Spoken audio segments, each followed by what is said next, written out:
Hello everyone, আপনারা সবাই কেমন আছেন? আশা করি আপনারা সবাই অনেক অনেক ভালো আছেন। আপনাদের সবাইকে স্বাগতম জানাই এই চ্যানেলে আরেকটি নতুন এবং সুন্দর ভিডিও নিয়ে।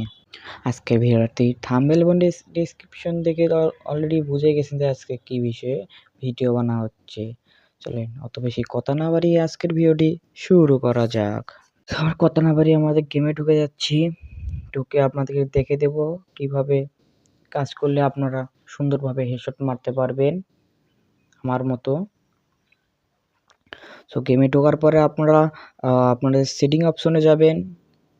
সেটিং অপশনে যাওয়ার পরে আপনারা সেটিংয়ে যাওয়ার পরে আপনারা প্রথমে দেখতে পাবেন জেনারেল, ওটা আপনারা 130-এ থবেন এবং রেড ডট দেখতে পাচ্ছেন ওটা আপনারা থবেন হলো 0-তে। টু স্কোপটা থবেন আপনারা 100 এবং ফোর স্কোপ থবেন 118।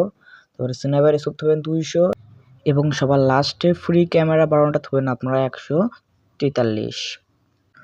তো আমাদের এখানকার সেটিং সম্পূর্ণ শেষ হয়ে গেল।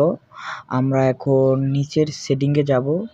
নিচে আমরা সেটিংয়ে ঢুকবো। এখানে আপনারা দেখছেন ফায়ার বাটনটা, ওটা আপনারা ছোট 75-এর উপরে যাবেন না, কারণ 75 উপরে গেলে আপনাদের হেডশটটা একটু কম লাগবে।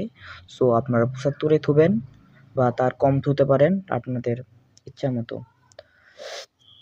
তাহলে কথা না বাড়িয়ে আপনারা আমাদের গেম প্লেটা দেখেন এবং এনজয় করেন। অলরেডি আপনারা আমাদের গেম প্লেটি দেখতে পাচ্ছেন।